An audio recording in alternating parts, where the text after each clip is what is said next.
I mean, we learn. But it's difficult because of the emotional component we stumble over. Mm-hmm. You know, in focusing on happiness rather than joy. Joy allows for relationships with enemies and adversaries and people who disagree with us. Mm-hmm. I believe it. Yeah. Happiness has a much more difficult time because happiness wants congruity Well, and happiness wants external validation and I and guess pleasurable results. sensations. Yes. Yes. And they may not be there, but you can still have a peaceful centeredness where you just know that everything's going to be okay. Or you know that things are right, even if maybe things are a little bit painful at the moment. Well, and yeah, at this moment, I do understand that joy and peace are best friends. They hang out together all the time. They probably have coffee 2 or 3 times a week together. I think it's very difficult at the level that we're discussing here to separate those two. Now, we can for conversation's sake, but in reality, within me, very difficult. When I am most joyful, I am most at peace. Or when I'm most peaceful, I believe I'm most joyful. I wonder sometimes, though, when I meet people who are pursuing peace and joy, who seem to use it as an excuse to withdraw from struggle, stressful confrontation. Yes. Yes. And I don't mean to be judgmental, but my personal opinion is that when you withdraw from struggle for the sake of pursuing joy and peace, all you can find is a counterfeit. Yeah, I think that's true, and I've seen people use that use that as an excuse to not engage in life. That I don't want to be unhappy, so I don't engage with people. I don't open my heart to others because I got hurt once. Yeah, that sort of reasoning, and all they do is just wall themselves in more and more and more. And I've actually heard people make the excuse that, well, I don't want to get hurt again. I want to be safe. I don't trust other people.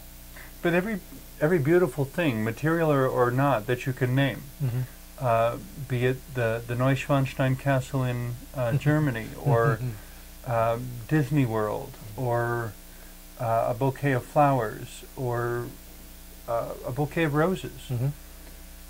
Somebody had to struggle to make that happen. It would not be here without struggle. And roses, for the most part, still have thorns.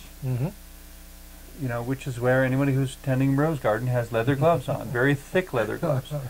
They're prepared to deal with it, but they have to choose to deal with it, or they will not have roses. Well, and I believe they're so connected with the rose in their own understanding of that they're willing to take that chance, that gamble, to get hurt occasionally, to get poked occasionally. That I do believe that, possibly the chaos, as you were talking, came to mind, the solar flares that happened last week on the sun, the most massive in a long time, and it's creating the most amazing northern lights further south than we've seen in decades. Wow. So we get that amazing beauty from the sun trying to blow itself up. Which, in that sense, I'm not a true scientist, but from what I understand, the sun is basically an explosion happening in slow motion over millions of years. Over billions of years, that's right. It's basically a continual explosion that we're watching. You know, most of our explosions last a few seconds. This one has been going on for billions of years. Yes. And we hope will continue for many more billions of years. We're counting on it, yes. You know, at some point, science predicts the sun will go into its own life cycle and burn out and so forth. Whether we'll still be here at that point, I don't know. But still, even being aware of that, which to me, living in the now doesn't mean ignoring the past and future. Oh, not at all. No. I mean, to me, that's our peripheral vision. And gives us a sense of perspective, and that way we're not dealing with tunnel vision in the present moment.